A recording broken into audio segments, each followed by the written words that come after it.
All right. Well, welcome back to the iWealth podcast. And today we are talking about Roth versus tax deductible, and who knows what the difference is. Yeah. That's why we're sitting here and we want a little insight. And which way should I do it this year, Brad? That's a good question, Matt. Flip a coin. Tell me, Roth? Brad. Tell me. Yeah. Teach me. There's a ton of information, and there's not a black and white answer, Matt. Okay. And it depends on several different things, and depends on income. Give me an example. So I'll have a farmer, let's say, come in, or a business owner that had a really good year that year. It might make sense for them to do a tax deductible investment of some sort, a SEP, a simple, a 401k, or they're putting $25,000 in a vehicle, an investment vehicle, not a tractor, and deduct it from their overall income. Might make sense. The next year they come in and they had a bad year in the business, or 2 years from now they have a bad year in the business, and it's time to put money in their account. It might make more sense for them to do a Roth IRA because their taxable income is down. Okay. So each year is going to be different, and my advice to my clients that are business owners, farmers, lawyers, whatever they are, entrepreneurs, they need to sit down with their financial advisor and their tax advisor sometime in the fourth quarter of the year. Okay. Because a lot of these things need to be done prior to the year end. They might have to fund it or decide what they're going to do prior to year end. And so it's really, really important to look at it that way.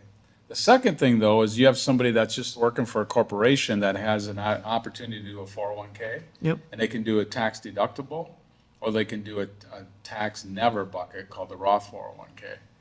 And I always point them back to the tax bracket. And you might not know this, and a lot of people don't. In 2026, our tax brackets change again.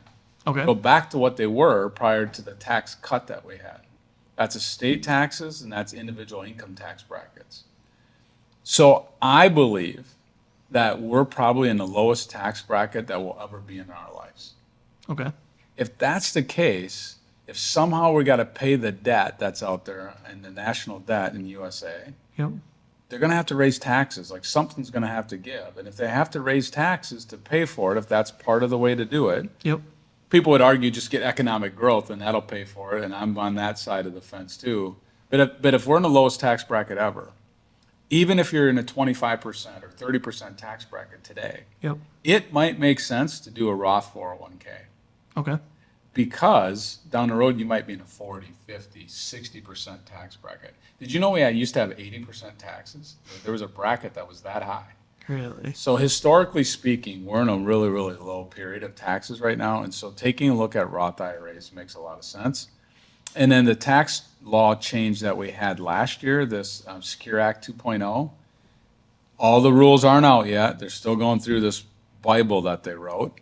But simple IRAs, you can now do Roth simple IRAs.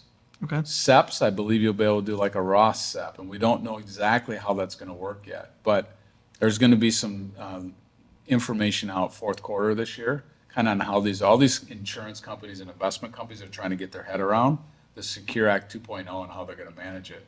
But anyway, Roth is going to be easier for people to access. So get advice from your accountant. Get advice from your financial advisor. Yep. And at the end of the day, it might be do some of both. Sure. It might be your spouse does a deductible and you do the Roth. It doesn't hurt to have $100,000, $200,000, $300,000 bucket of money that's never taxed down the road. Yep. In the form of a Roth IRA. And do the Roths have a cap on them? Yes and no. So in an IRA standpoint, it's $7,500 right now. Okay. That's the cap for an IRA or a Roth IRA. In a 401k, it's like $19,500. Okay. In a simple, it might be $16,500. Don't hold me to those numbers, but depends on what vehicle you use and what the cap would be for a Roth. For what it is. Yeah, and what you can contribute. Interesting. Yeah. Very cool.